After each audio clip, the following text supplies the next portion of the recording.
लहसुन एक ऐसी फसल है जिसे बहुत कम लागत में उगाकर अच्छी आमदनी की जा सकती है और इसे छोटे किसान से लेकर बड़े किसान तक आसानी से अपना सकते हैं। लहसुन को बढ़ाने के लिए सबसे पहले सही जमीन का चुनाव करना बहुत जरूरी होता है, क्योंकि जमीन अगर सही नहीं होगी तो मेहनत का पूरा फल नहीं मिलेगा। लहसुन के लिए दोमट मिट्टी सबसे अच्छी मानी जाती है, जिसमें पानी निकास की व्यवस्था अच्छी हो। खेत में पानी ज्यादा देर तक रुका नहीं रहना चाहिए, क्योंकि लहसुन की जड़ें पानी में सड़ने लगती हैं। मिट्टी का पीएच मान लगभग 6 से 7.5 के बीच होना चाहिए। अगर मिट्टी ज्यादा अम्लीय या क्षारीय हो तो लहसुन की बढ़वार पर असर पड़ता है। खेत की तैयारी के लिए सबसे पहले गहरी जुताई करनी चाहिए, ताकि मिट्टी भुरभुरी हो जाए और पुरानी फसल के अवशेष मिट्टी में अच्छे से मिल जाए। इसके बाद 2 से 3 बार हल्की जुताई करके खेत को समतल कर लेना चाहिए। अंतिम जुताई के समय खेत में अच्छी तरह सड़ी हुई गोबर की खाद या कंपोस्ट डालना बहुत फायदेमंद होता है, क्योंकि इससे मिट्टी की उर्वरता बढ़ती है और लहसुन के कंद अच्छे बनते हैं।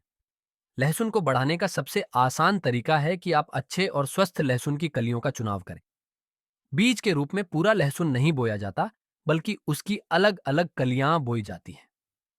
ध्यान रखें कि बीज के लिए इस्तेमाल की जाने वाली कलियां पूरी तरह पकी हुई, मोटी और रोग रहित हों।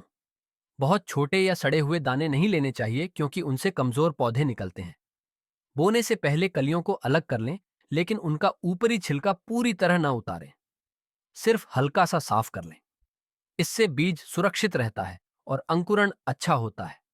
अगर आप चाहते हैं कि रोग न लगे तो बोने से पहले कलियों को हल्के फफूंदनाशक या नीम के पानी में कुछ समय डुबोकर सुखा सकते हैं। लहसुन की बुवाई का सही समय बहुत महत्वपूर्ण होता है। आमतौर पर भारत के ज्यादातर हिस्सों में इसकी बुवाई अक्टूबर से नवंबर के बीच की जाती है। ठंडे मौसम में लहसुन की बढ़वार अच्छी होती है। बहुत ज्यादा गर्मी में बोने से पौधे कमजोर रह जाते हैं। बुवाई करते समय खेत में हल्की नमी होनी चाहिए। बहुत सूखी या बहुत गीली जमीन में बुवाई नहीं करनी चाहिए।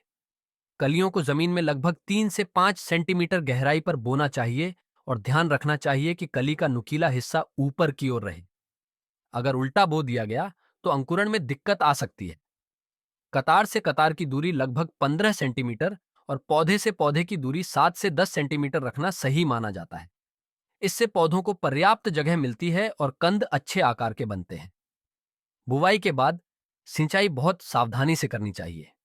पहली सिंचाई हल्की रखें, ताकि बीज अपनी जगह से हिले नहीं। इसके बाद जरूरत के अनुसार पानी देते रहें। लहसुन को ज्यादा पानी की जरूरत नहीं होती, लेकिन नमी बनी रहनी चाहिए। ज्यादा पानी देने से खेत में सड़न की समस्या आ सकती है। ठंड के मौसम में सिंचाई का अंतर थोड़ा ज्यादा रखा जा सकता है, जबकि गर्मी बढ़ने पर सिंचाई जल्दी करनी पड़ती है।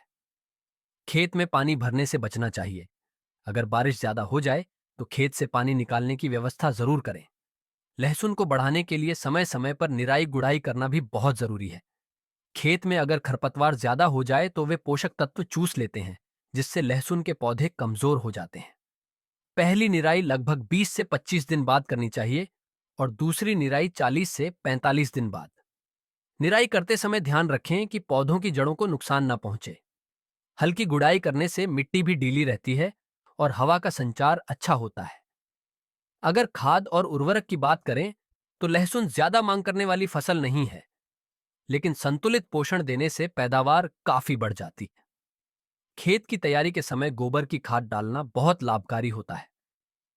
इसके अलावा जरूरत के अनुसार नाइट्रोजन, फास्फोरस और पोटाश का प्रयोग किया जा सकता है। नाइट्रोजन को 2 या 3 बार में देना ज्यादा अच्छा रहता है, ताकि पौधे लगातार बढ़ते रहें।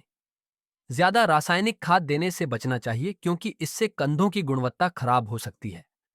जैविक खेती करने वाले किसान वर्मी कंपोस्ट, नीम खली और जीवामृत का भी इस्तेमाल कर सकते हैं, जिससे लहसुन प्राकृतिक तरीके से बढ़ता है। लहसुन की फसल में कुछ रोग और कीट भी लग सकते हैं, जिनसे सावधानी रखना जरूरी है। अगर पत्तियां पीली पड़ने लगें या उनमें धब्बे दिखाई दें तो तुरंत कारण पता करें। ज्यादा नमी होने पर फफूंद रोग लगने की संभावना बढ़ जाती है। इसके लिए खेत में जल निकास सही रखें और जरूरत पड़ने पर हल्का जैविक छिड़काव करें। कीटों से बचाव के लिए नियम आधारित घोल का छिड़काव काफी असरदार होता है। समय पर देखभाल करने से फसल स्वस्थ रहती है और नुकसान नहीं होता। जैसे जैसे फसल तैयार होने लगती है, पत्तियां धीरे धीरे पीली होकर सूखने लगती हैं। यही संकेत होता है कि लहसुन खुदाई के लिए तैयार है। बहुत जल्दी खुदाई करने से कंद छोटे रह जाते हैं और बहुत देर करने से कंद फटने लगते हैं। जब लगभग 60 से 70% पत्तियां सूख जाए, तब खुदाई करना सही रहता है। खुदाई के बाद लहसुन को सीधे धूप में ज्यादा देर नहीं रखना चाहिए। उसे छायादार और हवादार जगह पर सुखाना चाहिए ताकि नमी पूरी तरह निकल जाए। सूखने के बाद पत्तियां काटकर या गांठ बनाकर लहसुन को संग्रहित किया जा सकता है। अगर आप लहसुन को लंबे समय तक सुरक्षित रखना चाहते हैं, तो उसे सूखी और ठंडी जगह पर रखें। नमी वाली जगह पर रखने से लहसुन जल्दी खराब हो सकता है। अच्छे से सूखा हुआ लहसुन कई महीनों तक खराब नहीं होता।